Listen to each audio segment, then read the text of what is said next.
காவிரி விவகாரத்தில் அதிமுக பெற்றுத்தந்த நீதிமன்ற தீர்ப்பை காப்பாற்ற முடியாத அரசாக தாவேக அரசு உள்ளது என்று அதிமுக பொதுச் செயலாளர் எடப்பாடி பழனிசாமி குற்றம் சாட்டியுள்ளார்.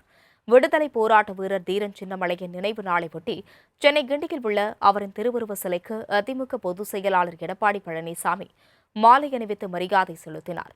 முன்னாள் அமைச்சர்கள் ஜெயக்குமார், வளர்மதி, கோகுல இந்திரா உள்ளிட்டவர்களும் மரியாதை செய்தனர்.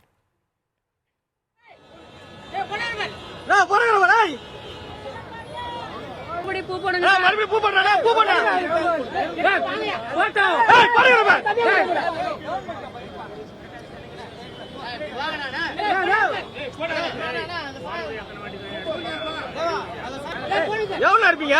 போட்டோ கொஞ்சம் கீழே இருக்கணும். எத்தனை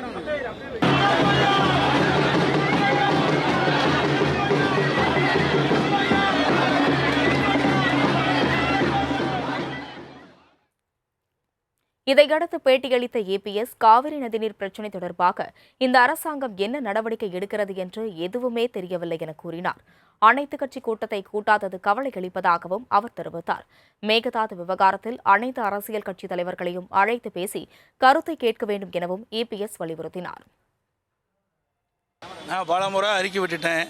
உங்கள் தொலைக்காட்சியிலையும் ஊடகத்திலையும் பத்திரிகையிலையும் வெளிவந்திருக்குது.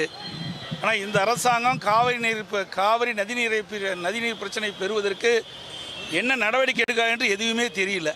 தமிழ்நாட்டை கண்ட அரசியல் கட்சி தலைவர்கள் பெரும்பாலானோர் அனைத்து கட்சி கூட்டத்தை கூட்ட வேண்டும் என்று வலியுறுத்தினார்கள். விவசாய பிரதிநிதிகளும் அனைத்து விவசாய பிரதிநிதிகளும் அழைத்து கருத்துக்களை கேட்க வேண்டும் என்று தெரிவித்தார்கள். ஆனால் இந்த அரசு அதை